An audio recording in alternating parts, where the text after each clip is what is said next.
Wayanad നൂൽപ്പുഴയിൽ revenue ഉദ്യോഗസ്ഥരെ നാട്ടുകാർ തടഞ്ഞിരിക്കുകയാണ്.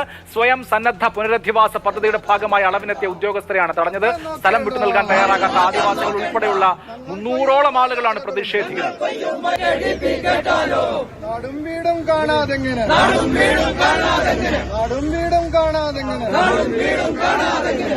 കൂടുതൽ വിവരങ്ങളുമായി വയനാട്ടിൽ നിന്ന് എം കമൽ ചേരുന്നുണ്ട്. കമൽ, ഇപ്പോൾ പ്രതിഷേധം അവസാനിച്ചിട്ടുണ്ടോ അതോ ഇപ്പോഴും തുടരുകയാണോ?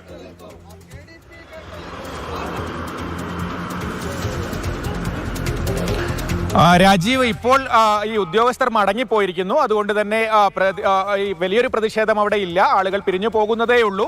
അവിടെ ഒരു പ്രത്യേക സാഹചര്യമാണ് രാജീവ് നിലനിൽക്കുന്നത്. ഈ നൂൽപ്പുഴ പഞ്ചായത്തിലെ മുക്കുത്തിക്കുന്ന് പറയുന്നത് വന്യജീവി സങ്കേതത്തോട് ചേർന്ന് കിടക്കുന്ന ഒരു ഗ്രാമമാണ്. നിരന്തരം വന്യജീവികൾ നാട്ടിലിറങ്ങുന്ന ഒരു പ്രശ്നമുണ്ട്. സർക്കാർ റീബിൽഡ് കേരള പദ്ധതിയുടെ ഭാഗമായി ഒരു സ്വയം സന്നദ്ധ പുനരധിവാസ പദ്ധതി പ്രഖ്യാപിക്കുന്നു. അതായത് താല്പര്യമുള്ള ആളുകൾക്ക് പണം വാങ്ങി ഒഴിഞ്ഞു പോകാം.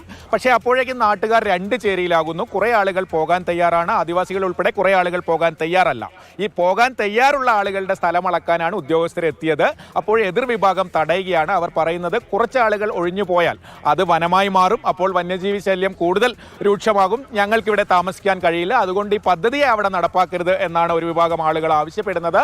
അതിന്റെ ഭാഗമായാണ് ഈ അളക്കാനെത്തിയ ഉദ്യോഗസ്ഥരെ തടഞ്ഞത്. അത്തരത്തിലൊരു പ്രത്യേക സാഹചര്യമാണ് അവിടെ നിലനിൽക്കുന്നത്. പ്രതിഷേധക്കാർ പിരിഞ്ഞു പോയി തുടങ്ങി എന്നാണ് കമൽ പറയുന്നത്. അഭിലാഷ്, അവിടെ നാട്ടുകാരുടെ കുറച്ച് പേരുടെ പ്രതികരണങ്ങൾ ലഭ്യമായിട്ടുണ്ട്, അത് കാണാം. കൊണ്ട് ഈ ഫോറസ്റ്റ് ഡിപ്പാർട്ട്മെന്റിനോ റവന്യൂ ഡിപ്പാർട്ട്മെന്റിനോ ഒരു ഗുണവും കിട്ടുന്നില്ല. എന്താണെന്ന് വെച്ചാൽ 5 സെന്റുള്ള ഒരു വീട് മാത്രമുള്ള ആളുകളാണ് ഈ പദ്ധതിയിൽ ഉൾപ്പെട്ടിട്ടുള്ളത്. ഇവിടുത്തെ ജനങ്ങൾക്ക് അതിയായ ആശങ്കയുണ്ട്. എന്നിരുന്നാലും നമ്മുടെ ഇപ്പോൾ ഈ പദ്ധതി പ്രകാരം പോയ സ്ഥലങ്ങളുണ്ട്. ചെട്ടിയാലത്തൂര്, കുണ്ടൂര്, കാപ്പാട്ട് പോലുള്ള പ്രദേശങ്ങളിൽ ഈ പദ്ധതി പ്രകാരം പോയ ആളുകളുണ്ട്. അവരുടെ അനുഭവങ്ങളാണ്. അവിടെ ഇപ്പോൾ ഒരു വികസന പ്രവർത്തനങ്ങളും നടത്താൻ വേണ്ടി നമുക്ക് കഴിയുന്നില്ല. ഇപ്പോഴും അവിടെ അവർക്കൊക്കെ ഇതിൻ്റെ പൈസകൾ കൊടുക്കാൻ വേണ്ടിയുണ്ട്. അപ്പോൾ അതൊന്നും പൂർത്തീകരിക്കാതെയാണ് ഇവിടുത്തെ ഈ പ്രദേശത്തെ എടുത്തിട്ടുള്ളത്. അപ്പോൾ ഇത് ഒരിക്കലും നടപ്പിലാക്കാൻ ഇവിടുത്തെ ആളുകൾ എന്ന നിലയ്ക്ക് ആരും തയ്യാറല്ല.